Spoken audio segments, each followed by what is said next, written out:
अपने दिलों को वो जो अंगड़ाइयां ले रहे हैं जज्बात, जरा उनको बेदार कीजिए, अपने आप को होशियार कीजिए।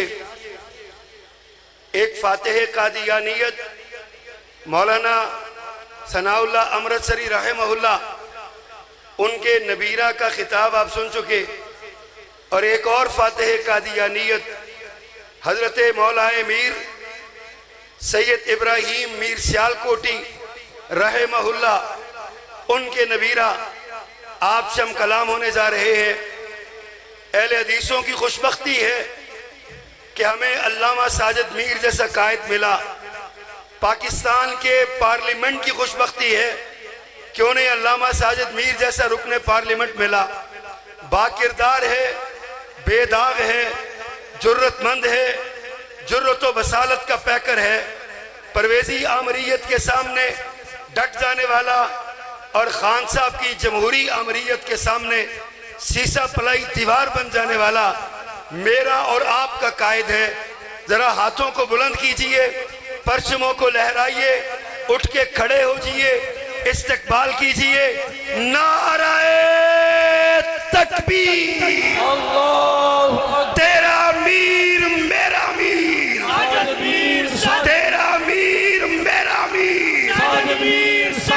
तेरा मीर मेरा मीर, चारों सूबों की जंजीर, मेरी तेरी जंजीर, अहले हदीसों की जंजीर, तेरा मीर मेरा मीर। अल्हम्दुलिल्लाह रब्बिल आलमीन वस्सलातु वस्सलामु अला सय्यिदिल अंबिया वल मुरसलीन सय्यदना व नबीना व हबीबना मुहम्मद व अला आलिहि व सहबिहि अजमाइन। अम्मा बाद फ़अऊज़ु बिल्लाहि मिनश शैतानिर रजीम। कुल इन इज्तमाअतिल इंसु वल जिन्नु अला अन यअतू बिमिस्लि हाज़ल क़ुरआन ला यअतून बिमिस्लिही वलौ कान बअज़ुहुम लिबअज़िन ज़हीरा। स्टेज पर तशरीफ़ फरमा अकाबिर उलमा और मुअज़्ज़ज़ीन, मोहतरम जनाब डॉक्टर हाफिज़ अब्दुल करीम साहब, जनाब मोहतरम हामिद हमीद साहब, जनाब तस्नीम कुरैशी साहब, मुख्तलिफ़ मसालिक के उलमाए किराम का जो गुलदस्ता स्टेज पर सजाया गया है, और फिर मेरे सामने तशरीफ़ फरमा अज़ीज़ों, साथियों, बुज़ुर्गों, सबसे पहले अपने नाज़िम आला की तरह मैं हदिया तहसीन, हदिया तबरीक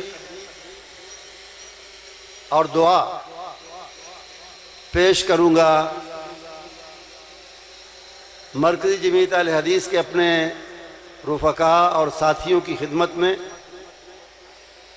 जनाब सैयद सित्तैन शाह साहब, जनाब अब्दुल रशीद हिजाज़ी साहब, और यकीनन जनाब यूनुस आज़ाद साहब की मेहनतें भी इसमें शामिल रही हैं बीमार होने से पहले। और इसी तरह जैसा कि नाज़िम आला साहब ने फरमाया, हमारे शहर और ज़िला सरगोदा और पूरी डिवीज़न जो है सरगोदा की, इससे ताल्लुक़ रखने वाले मरकज़ी जमीयत अहले हदीस और उसकी ज़ैली तंजीमों के ज़िम्मेदारों और अरकान, और फिर आप सब हज़रात जो तशरीफ़ फरमा हैं, आपको इस अज़ीमुश्शान कॉन्फ्रेंस के इनेकाद पर अपनी तरफ से, अपनी जमात की तरफ से मुबारकबाद भी देता हूँ, और दुआ भी करता हूँ कि अल्लाह ताला आपकी मेहनतों काविशों को जो खालिस दीन के लिए हैं, जो खालिस उसको रब को खुश करने के लिए हैं, उनको कबूल फरमाए और इनमें मज़ीद इजाफ़ा फरमाए। मोहतरम हज़रात, आप सुन चुके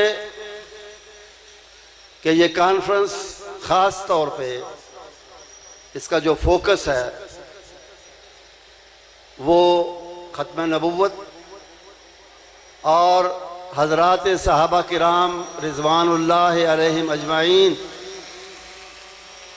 उनकी अज़मत और उनकी हुर्मत, ये इसके ख़ास उन्वान है। और मुझे यकीन है कि इससे पहले और मेरे बाद भी हमारे उलमाए किराम इन मौज़ूआत पर सैर हासिल गुफ्तगू भी फरमाएंगे और आपको कुरान और सुन्नत की रोशनी में इन मौज़ूआत की अहमियत से आगाह भी करेंगे। मैं मुख्तसर इन मौज़ूआत का जिक्र करने के बाद एक और बात करना चाहता हूँ, उसकी तरफ आऊँगा। जहाँ तक ख़त्म नबुव्वत का ताल्लुक़ है, ये बात ख़ास तौर पर ज़हन में रखें कि अगर कोई शख्स अल्लाह की तौहीद को मानने के बाद सारे अंबिया जो अल्लाह की तरफ से आते रहे उनको मानने के बाद नबी अकरम सल्लल्लाहु अलैहि वसल्लम को भी मानता है कि आप अल्लाह के सच्चे नबी थे, मगर कहता है कि सच्चे नबी तो थे, मैं आप पर भी बहैसियत नबी ईमान रखता हूँ, पहले अंबिया को भी मानता हूँ, अल्लाह को तो मानता ही मानता हूँ, लेकिन मैं आपको अल्लाह का नबी मानता हूँ, अल्लाह का आखिरी नबी मैं नहीं मानता। अगर कोई बदबख्त ये कहता है तो वो और सब कुछ हो सकता है, मुसलमान नहीं हो सकता। सारे अंबिया को मानने के बावजूद, आपको भी नबी मानने के बावजूद, वो मुसलमान नहीं होगा जब तक वो आपको नबी होने के साथ साथ अल्लाह का आखिरी नबी ना माने। इसी तरह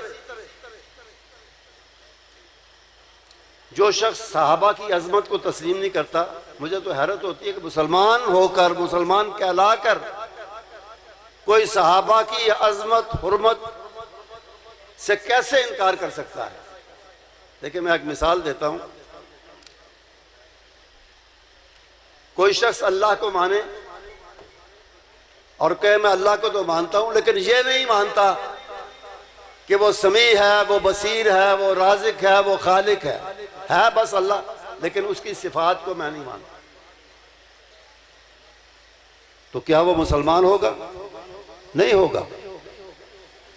कोई शख्स नबी मोहतरम सल्लल्लाहु अलैहि वसल्लम की नबूवत का इकरार करे और साथ ही ये कहे कि मैं आपको अल्लाह का नबी तो मानता हूं, लेकिन जो सिफात आपकी कुरान पाक में हैं कि आप बशीर हैं, आप नज़ीर हैं, आप रऊफ़ुर रहीम हैं, और दूसरी सिफात जिनका कुरान पाक ने जिक्र किया, आप खातमुन नबीयीन हैं वगैरह, आपको मानता हूं, आपकी सिफात को नहीं मानता जो कुरान में मज़कूर है, वो मुसलमान होगा? नहीं होगा। तो जो शख्स सहाबा के तारीखी वजूद को मानता है कि हाँ अल्लाह के नबी के साथी भी थे, आपके रुफ़का भी थे, आपकी ज़िंदगी में आपको मानने वाले भी थे, सहाबा के तारीखी वजूद को मानता है, लेकिन उनके बारे में जो सिफात और जो बातें कुरान पाक में बताई उनको नहीं मानता। रज़ी अल्लाह अन्हु व रज़ू अन्हु नहीं मानता। फ़इन आमनू बिमिस्लि मा आमनतुम बिही फ़क़द इह्तदौ, कि अल्लाह ताला ने सहाबा को, सब सहाबा को न सिर्फ साहिब ईमान करार दिया, बल्कि कहा कि ये ईमान का मेयार है रहती दुनिया तक। जिसने ईमान का दावा करना है वो अपने ईमान को इनके ईमान की रोशनी में देखे। उसकी क्वालिटी की बात नहीं है कि किस क्वालिटी का था उनका ईमान, बल्कि जिन चीजों पर वो ईमान रखते थे उनको मेयार बनाया है कि अगर लोग क़यामत तक आने वाले लोग उसी तरह का ईमान बुनियादी अज्जा के लिहाज से उसी तरह का ईमान रखेंगे जिस तरह के सहाबा का था, फिर वो मोमिन और मुसलमान कहलाएंगे। तो ये मुख्तलिफ सिफात हैं जो अल्लाह ताला ने सहाबा के बारे में बयान फरमाई हैं किताब पाक कुरान के अंदर। कोई शख्स सहाबा के वजूद को माने, उनकी सिफात जो मज़कूर हैं कुरान पाक में उनको न माने, वो कैसे मुसलमान हो सकता है। इसीलिए कुछ साल पहले बेगम कोट के जलसे में मैंने एक नारा दिया था कि या असहाबे पाक को मानो या कुरान का नाम ना लो। कुरान को मानना है और कुरान का जिक्र करना है तो फिर अल्लाह की सिफात जो कुरान में मज़कूर हैं उनको भी मानना पड़ेगा। नबी मोहतरम सल्लल्लाहु अलैहि वसल्लम की जो सिफात कुरान पाक में है उनको भी मानना पड़ेगा और सहाबा की जो सिफात मज़कूर है उनको भी मानना पड़ेगा। बातें और बहुत सी हो सकती हैं, लेकिन मैंने कहा कि मैं चाहता हूं कि आप उलमाए किराम से वो बातें सुन भी रहे हैं, मजीद भी सुने। मैं उस बुनियाद की थोड़ी सी बात करना चाहता हूं, उस बुनियादी किताब की बात करना चाहता हूं जो खत्म नबुव्वत की भी बुनियाद है, अज़मत सहाबा की भी बुनियाद है, अल्लाह की तौहीद की भी बुनियाद है और खत्म रिसालत की भी बुनियाद है। और वो क्या है? कुरान पाक, अल्लाह की किताब कुरान पाक। उसी ने हमें ये सब कुछ बताया, अल्लाह का वजूद, उसकी तौहीद, उसका एक होना, उसकी सिफात। बतौर हामिलीन मसलक अहले हदीस थोड़ा सा सुनकर और ज्यादा मजबूत हो, हमारा ताल्लुक इस किताब के साथ और बढ़े और इस पाकीज़ा ताल्लुक को अल्लाह ताला मजीद तरक्की अता फरमाए। आयत करीमा जो शुरू में मैंने पढ़ी थी सूरह बनी इसराइल से, उसमें अल्लाह का इरशाद है कि अगर दुनिया में मौजूद सारी मखलूक जिनमें इंसानों के साथ जिन भी शामिल हैं वो इकट्ठे हो जाएं और इस बात की कोशिश करें अला अन यातू बिमिस्ल हादल कुरान, कि वो भी कुरान की तरह की कोई किताब बना लें, ये कोशिश करें कि कुरान का मुकाबला करें फसाहत में, बलागत में, तासीर में, कशिश में,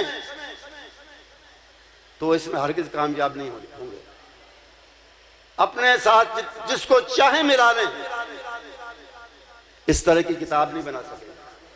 ये बहुत बड़ा चैलेंज है, ये बहुत बड़ा दावा है।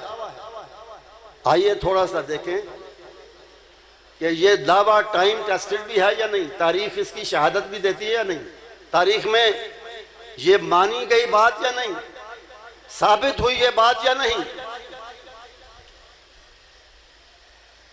मेरा दावा यह है कि अल्लाह का ये दावा सच्चा और नबी मोहतरम सल्लल्लाहु अलैहि वसल्लम के ज़माने से लेकर आज तक कुरान पाक जैसी कशिश वाली, तासीर वाली, अदबियत वाली, चाशनी वाली और फसाहत और बलागत वाली कोई किताब ना बनी है, ना लिखी गई है, ना उसका तसव्वुर हो सकता है। इसके जो मुखालिफीन थे और बाद की सदियों में भी पैदा होते रहे, उन्होंने भी इसकी इस अजमत को तस्लीम किया है, इसकी तासीर को, इसकी कशिश को, इसकी फसाहत को, इसकी बलागत को, इसके इनइमिटेबल होने को, कि इसकी कोई नकल नहीं कर सकता, इस जैसा को बना नहीं सकता। लेकिन दो दावे, अल्लाह के दो दावे इसी किताब के अंदर हैं। चैलेंज है अल्लाह की तरफ से, तहद्दी है कि इन दो फील्ड्स में, इन दो मैदानों में आओ, मुकाबला करके देखो। एक चैलेंज दिया नबी मोहतरम सल्लल्लाहु अलैहि वसल्लम की सीरत पाक का, आपके ऊंचे और बेमिसाल किरदार का, आपके ऊंचे और बेमिसाल अखलाक का दावा क्या था, चैलेंज क्या था। सूरह यूनुस देखें, इरशाद होता है फ़क़द लबिस्तु फ़ीकुम उमरम मिन क़ब्लिही अफ़ला ताक़िलून। मैं मुखालिफो, मुनकिरो, मेरा बहसियत नबी के इनकार करने वालों, मैं तुम्हारे दरमियान रहा हूं। मेरा बचपन भी तुम्हारे सामने है, मेरी जवानी भी एक खुली किताब की तरह तुम्हारे सामने पड़ी है, मेरी ढलती हुई उम्र भी तुम देख रहे हो। रखो एतराज की उंगली कहां रखते हो, करो कौन सा एतराज करते हो मेरे बचपन पर, मेरी जवानी पर, मेरी कहूलत पर। ये चैलेंज था एक, लेकिन वो इस चैलेंज का जवाब नहीं दे सके, इसका मुकाबला नहीं कर सके। वो कैसे करते? वो तो अपनी जुबान से कहते थे कि ये सच्चे हैं, सादिक हैं, ये अमीन हैं, अमानतदार हैं। अरबी में कहते हैं अल फज़्लु मा शहिदत बिहिल आदा। खूबी की बात वो है असल में जिसका इतराफ दुश्मन भी करे। खूबी वो है जो दुश्मन भी माने। मैं ज्यादा मिसालें नहीं देता, एक मिसाल देता हूं। अबू सुफियान, आज हम उनको रजी अल्लाह ताला अन्हु कहते हैं, हमें कहना चाहिए इसलिए कि वो अल्लाह के रसूल के सहाबी बने और उन्होंने जिंदगी भर की गलतियों की तलाफी आपके साथ, आपका साथ देकर, आपके साथ मिलकर जिहाद करके अदा की, तलाफी की, हर चीज की। लेकिन इससे पहले वो क्या थे? कायदे कुफ्र थे। अबू जहल के बाद और बद्र के बाद सारी जंगें बर्पा करने वाले थे। कुरैश को और कुफार को आपके मुकाबले के लिए बार बार और हर जंग के लिए तैयार करने वाले थे, खर्च करने वाले थे, उनको उभारने वाले थे। उस जमाने में जब मुखालफत का दौर था, तिजारत के हवाले से शाम का सफर किया, जो सल्तनत रूम का एक हिस्सा था। ये वो वक्त था जबकि रसूल अकरम सल्लल्लाहु अलैहि वसल्लम ने मुख्तलिफ बादशाहों को, ये सुलह हुदैबिया का दौर, सुलह हुदैबिया के बाद का दौर था, जब रसूल अकरम सल्लल्लाहु अलैहि वसल्लम ने मुख्तलिफ बादशाहों को खुतूत लिखे तबलीगी, और शाह रूम को जो लिखा मुख्तसर लेकिन जामे मकतूब गिरामी खत, उसमें एक दो लफ्जों का जुमला था, अस्लिम तस्लम। दुनिया में अपनी सल्तनत बचाना चाहते हो, आखिरत में अपने आप को अल्लाह की सजा से, अजाब से बचाना चाहते हो, एक ही तरीका है, इस्लाम कबूल कर लो। वो बड़ा हैरान हुआ कि ये बादशाहों को मुखातब करने का कौन सा तरीका है? हुक्मन कहना कि इस्लाम कबूल कर लो अगर बचना चाहते हो। ये कौन साहब हैं जिन्होंने मुझे लिखा है? उसे तजस्सुस था। पता चलाया कि तिजारत के सिलसिले में अरब के वफूद आते रहते हैं, ताजिर आते रहते हैं। आजकल को आया हुआ, पता चला आए हुए हैं। कहा उनको लाओ मेरे सामने। अबू सुफियान की क़ियादत में कुछ ताजिर आए हुए थे। उसने अबू सुफियान को अलग बिठाया, बाकी लोगों को अलग बिठाया और कहा मैं क्रॉस चेक करूंगा, सरदार जो है तुम्हारा, उसके जवाबात और फिर तुम्हारे जवाबात क्या है, ताकि तुम झूठ ना बोलो और सच्ची सच्ची बात मेरे सामने करो। तो उसने दो तीन सवाल किए। एक सवाल ये था कि ये साहब जो नबुव्वत का दावा करते हैं, दावा नबुव्वत से पहले आम जिंदगी में सच बोलते थे या झूठ का सहारा लेते थे? अबू सुफियान ने कायदे कुफ्र होने के बावजूद इस बात को तस्लीम किया कि सच्चे थे, हम उन्हें सच्चा ही जानते थे, सच्चा ही कहते थे।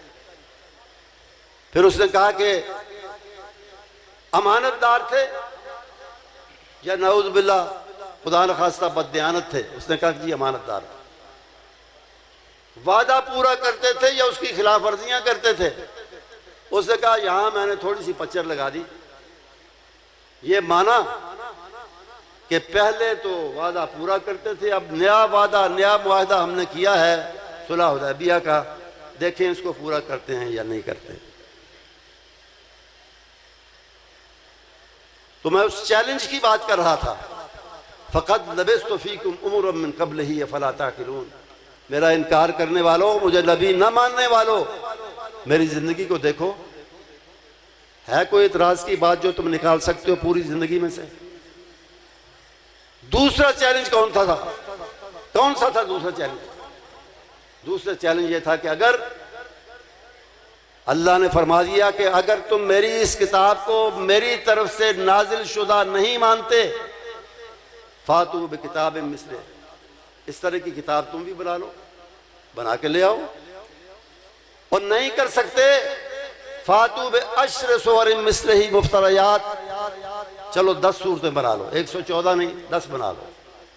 और 10 भी नहीं बना सकते, फातू बि सूरत मिस्ले, एक ही बना लो, एक छोटी सी सूरत इसके मुकाबले की। बज़ाहिर तो ये को बहुत बड़ी बात नजर नहीं आती थी, लेकिन वो पूरी कोशिश के बावजूद खुद ही लिखते, खुद ही फाड़ते, खुद ही कहते कि हम मुकाबला नहीं कर सके। बहुत से वाक़यात हैं। एक ये भी है जो तफसीर कुर्तुबी ने लिखा है सूरह कौसर के हवाले से, कि सूरह पाक आई बिस्मिल्लाहिर्रहमानिर्रहीम, इन्ना आतैनाकल कौसर फसल्लि लिरब्बिका वनहर इन्न शानिअका हुवल अब्तर। किसी मनचले साहबी ने, मुसलमान ने इसे लिखकर उसने लिखा है कि काबा मुकर्रमा की दीवार के साथ लगा दिया। ये एक चैलेंज था इस बात का कि आओ इसका मुकाबला करो। अरब का पुराना तरीका था कि जो कसीदा, जो नज्म, जो शायरी लोगों को बड़ा मुतासिर करती और लोग उसे पसंद करते, उसे काबा मुकर्रमा की दीवार के साथ लटकाया जाता था कि इसका मुकाबला करके दिखाओ। इसी हवाले से उलमा जानते हैं, 7 मुअल्लक़ात हैं, 10 मुअल्लक़ात हैं, 10 नज़में या 7 नज़में, लटकी हुई नज़में जिनको काबे के साथ लटकाया गया। उसने भी लटका दी, कई दिन लटकी रही, लोग लिखते और खुद ही फैसला करते कि मुकाबला नहीं हो सका। और फिर उसने लिखा है कि एक दिन उसके नीचे एक जुमला कोई लिख के चला गया, ऊपर लिखा था इन्ना आतैनाकल कौसर फसल्लि लिरब्बिका वनहर इन्न शानिअका हुवल अब्तर। उसने लिखा मा हाज़ा कौलुल बशर, ये इंसान का इंसानी कलाम ही नहीं है, हम इसका मुकाबला कैसे करें? इस चैलेंज का भी मुकाबला नहीं कर सके। एक तो यह बेमिसाल है, इसीलिए अल्लाह ताला ने फरमाया कि तुम इसका मुकाबला न किया है तुमने और न कर सको। दूसरी बात यह है इसकी अजमत के हवाले से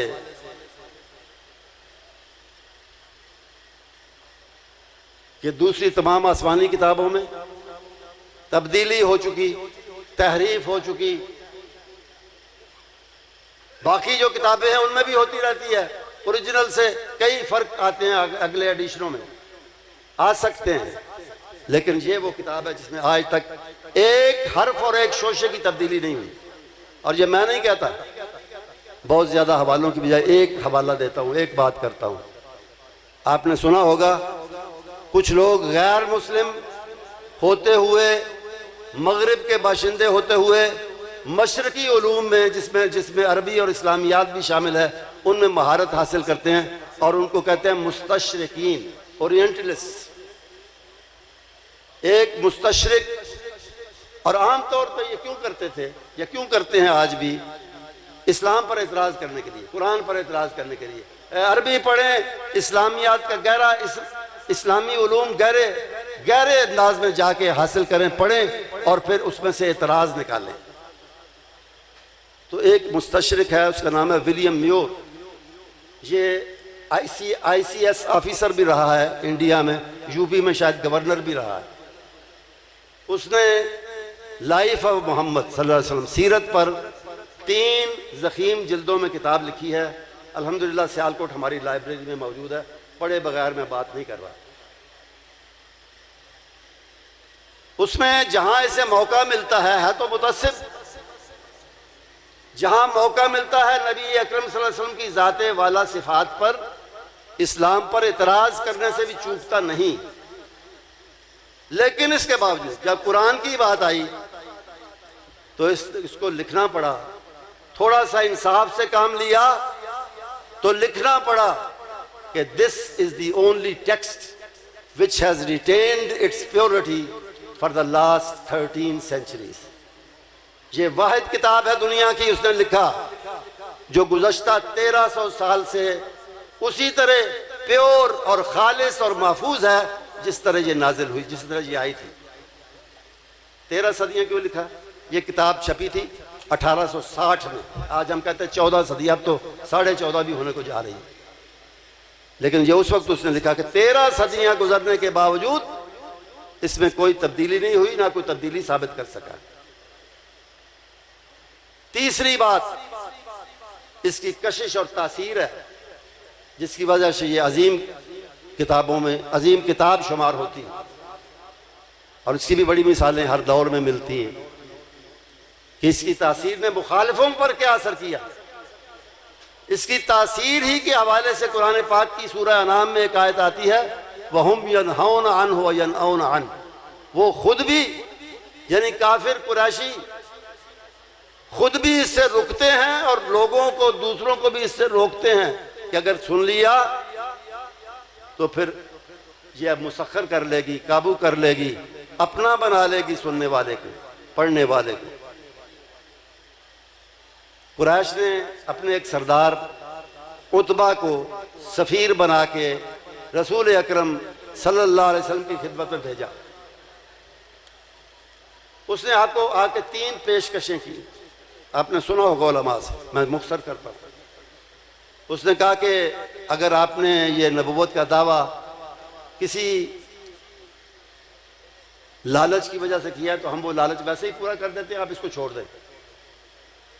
आपको बादशाह चाहिए, हम अरबों ने एक मुत्तफका अपना हुक्मरान नहीं बनाया, हर कबीले का अलग अलग सिस्टम है, लेकिन हम आपको अपना मुत्तफका कुरैश मानेंगे, सारा अरब मानेगा, हम आपको सारे अरब का बादशाह बनाने के लिए तैयार हैं। आप बात करें, कुरान को छोड़ें, दावा नबूवत को छोड़ें, बादशाह बन जाएं। दूसरी बात, अगर दौलत के लिए है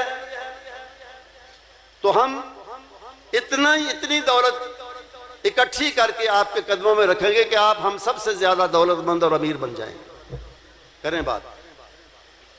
तीसरी पेशकश, अगर यह भी नहीं, अगर कोई औरत आपके ज़हन पर सवार है, खुदा न खास्ता, नऊज़ुबिल्लाह, और उसकी वजह से ये सारा मसला आपने चलाया है, तो उसको पिन पॉइंट करें, उसकी निशानदेही करें। जहां भी है, जो भी है, जिस खानदान की है, शादीशुदा है, गैर शादीशुदा है, हम उसको भी आपके घर लाने के लिए तैयार हैं। आपने फरमाया चचा मेरे पास तो अल्लाह का कलाम है, बस वो सुन लो। आपने सूरह हामीम तंजील की इब्तदाई आयात की तिलावत फरमाई, और जब इस आयत करीमा पर पहुंचा, फ़इन आरज़ू फ़कुल अंज़रतुकुम साइक़तम मिस्ल साइक़ति आदिम व समूद। अगर दलाइल के बावजूद जो इस किताब पाक में मौजूद हैं, इनके बावजूद अगर वो नहीं मानते तो फिर इनसे कह दो कि फिर इंतज़ार करो आदो समूद वाले अजाब का। उसने आपके मुंह पर हाथ रख दिया, मोहम्मद सल्लल्लाहु अलैहि वसल्लम ऐसे ना कहो, तुम कहोगे तो ये बात सच्ची साबित हो जाएगी। वापस जाके उसने जो रिपोर्ट दी वो क्या थी, अपने साथियों को उसने कहा मैंने बात की है, वो पेशकशें सारी दोहराई हैं। उनका जवाब क्या था? उन्होंने बेताबी से पूछा क्या जवाब था, कौन सी पेशकश उन्होंने कबूल किया? तीनों करते हैं, तीनों कर लें। उसने कहा नहीं, उसने अपना वो कलाम जो कहता है मुझे अल्लाह भेजता है, वो कलाम मुझे सुनाया है, और मैं तुम्हें कसम खा के कहता हूँ वल्लाहि मा समे तो मिसलहू कत्तो, मैंने इस जैसा कलाम इससे पहले कभी नहीं सुना। उन्होंने तो सुना नहीं था, दूर से मुखालफत कर रहे थे, तो उन्होंने कहा कि वल्लाहि या अबल वलीद सहारा का। अबू वलीद उसकी कुनियत से उसे पुकार के कहा कि उसने तुम पर जादू कर दिया और कोई बात नहीं। उसने कहा तुम जादू कहते रहो, है जादू जैसा कलाम लेकिन जादू नहीं है।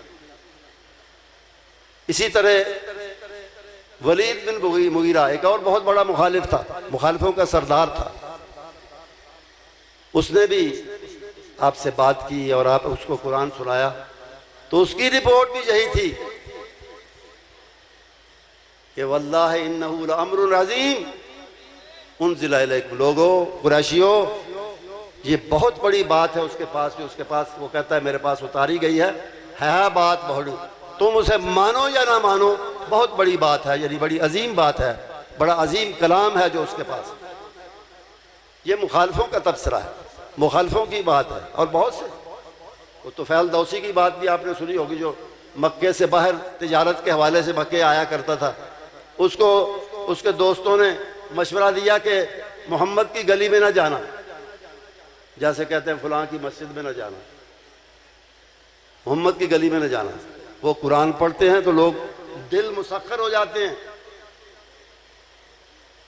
उसने जब सुना तो वो भी मुसलमान हुआ। और बहुत से वाक़यात, जुबैर इब्न मुतिम बदर के कैदियों में से थे, रस्सियों से बंधे हुए पड़े थे कैदी मस्जिद में, रसूल अकरम सल्लल्लाहु अलैहि वसल्लम से तिलावत सुनी। वो कहते हैं कि शाम की गालबन मगरिब की नमाज थी, तो आपने उसमें सूरह तूर 27वें पारे की एक सूरत है, सूरह तूर की तिलावत फरमाई। एक से एक बढ़कर मुतस्सिर कुल सूरत है इस किताब के अंदर। तो कहते हैं कि कादा कल्बी यतीर, मेरा दिल मेरे काबू से निकल गया तिलावत कुरान सुनकर, यानी करीब था कि मैं अपने दीन को छोड़ के मुसलमान हो जाऊं। फिर मैंने अपने आप को जी कड़ा किया, दिल मजबूत किया कि नहीं, अब आओ इजाज़त के दीन को नहीं छोड़ना। लेकिन कुरान ने इसको भी मुतस्सिर किया, इसको भी मुसख्खर किया। और हज़रत उमर रज़ी अल्लाह ताला अन्हु का वाक़या दोहराने की ज़रूरत नहीं, मैं इशारा ही करता हूँ। घर से निकले थे शिकार करने, खुद शिकार हो गए। दो चीज़ों ने मुतस्सिर किया, मैं समझता हूँ उनको। एक, भाई और बहनोई की इस्तिकामत, उससे मुतासिर हुए, यकीनन मुतासिर हुए होंगे। मार खा रहे हैं लेकिन अपने दीन पर कायम है, अपने अकीदे पर कायम है। दूसरी, तिलावत कुरान। जब थक गए मार के और वो नहीं माने, तो उन्होंने कहा अच्छा ये तो बताओ पढ़ क्या रहे थे मेरे आने से पहले, जिसकी आवाज़ मैंने बाहर से सुनी। वो सूरह ताहा की तिलावत कर रहे थे। वो सूरह मुबारका जिसके बारे में रसूल अकरम सल्लल्लाहु अलैहि वसल्लम ने फरमाया कि अल्लाह रब्बुल अर्श ने आसमानों ज़मीन की पैदाइश से बहुत पहले, गालबन 1000 साल पहले, वो खुद पढ़ के सुनाई थी फरिश्तों को। और फरिश्तों ने सुन के कहा कि तूबा ले अजवाफिन तहमिलु हाज़ा, उन पेटों के लिए, यानी उन जहनों के लिए, उन जिस्मों के लिए मुबारक का मुबारक, उन सीनों के लिए मुबारक जो इसको महफूज करेंगे अपने अंदर। व तूबा ले अलसिनतिन ततकल्लमु बिहाज़ा, और उन जुबानों को मुबारक जिससे ये अल्फाज अदा होंगे जो अल्लाह तूने हमें पढ़ के सुनाए हैं। व तूबा ले उम्मतिन युनज़लु फ़ीहा, और उस उम्मत को भी मुबारक हो, वो उम्मत भी मुबारक है जिसमें इस जैसा कुरान नाजिल हो। तो वो सूरत उन्होंने दिखाई, पढ़ी, जो रही सही कसर थी इसी कुरान ने ही निकाली। और वो जो खुद जो शहीद करने के लिए निकले थे, खुद कतील बने, कतील कुरान, कतील नबी, कतील इस्लाम। और बहुत सी इस तरह के वाक़यात हैं, तासीर और कशिश इसकी। तो क्या सिर्फ उस ज़माने के लिए थी? नहीं, हर ज़माने के लिए। मैं दो मिसालें देता हूँ, बात लंबी हो रही। कुछ सालों की बात है, मैं जमाती हवाले से, तबलीगी हवाले से इंग्लिस्तान के यूके के सफ़र पर था। तो नई किताब एक फ़्रांस से आई थी, उसका तर्जमा अंग्रेज़ी में भी हुआ, अब उर्दू में भी हो चुका है, लेकिन उर्दू का तर्जमा कोई अच्छा नहीं है। बहरहाल किताब का नाम था the Bible, the Quran and science, और लिखने वाला एक फ्रांस का एक सर्जन था, डॉक्टर था। उसने लिखा ये उसमें मिसालें देकर कि साइंस और मौजूदा उलूम ने हमारी, उसने लिखा कि हमारी बाइबल की बहुत सी बातें गलत साबित कर दी हैं, लेकिन कुरान की कोई एक बात भी गलत साबित करने में मौजूदा उलूम कामयाब नहीं हुए। ये किताब का मौजू था और उसकी मिसालें बहुत सी थी। तो मुझे किताब पढ़ के खुशी भी हुई और हैरत भी हुई, अफसोस भी हुआ। खुशी इस बात की कि गैर मुस्लिम हमारी किताब पाक की तारीफ़ कर रहा है, और हैरत या अफसोस इस बात के कि इतना कुछ मान के, पढ़ के, लिख के मुसलमान वो फिर भी नहीं हुआ। इस बात का अफसोस हुआ और हैरत हुई। पाकिस्तान आ गया मैं। आने के कुछ अर्सा बाद नवाए वक्त अखबार में एक कोने के अंदर छोटी सी खबर मैंने पढ़ी कि फ्रांस के मशहूर डॉक्टर मोरिस बुकाई ने इस्लाम कबूल कर लिया है। वही बंदा था। बड़ी खुशी हुई मुझे कि चलो, जो मुझे अफसोस हुआ था वो दूर हो गया। उसके कुछ अर्सा बाद मैंने उसका एक इंटरव्यू पढ़ा जिसमें उसने बताया कि मुसलमान कैसे हुआ या इस्लाम से मुतासिर कैसे हुआ। उसने कहा कि मेरे पास अरब के शहजादे भी आते चेकअप के लिए, उनमें शाह फैसल भी शामिल थे, वो भी मेरे पास आया करते थे। तो एक मरतबा आए तो मैंने उनसे कहा, मेरी उनसे बेतकल्फ़ी हो गई थी।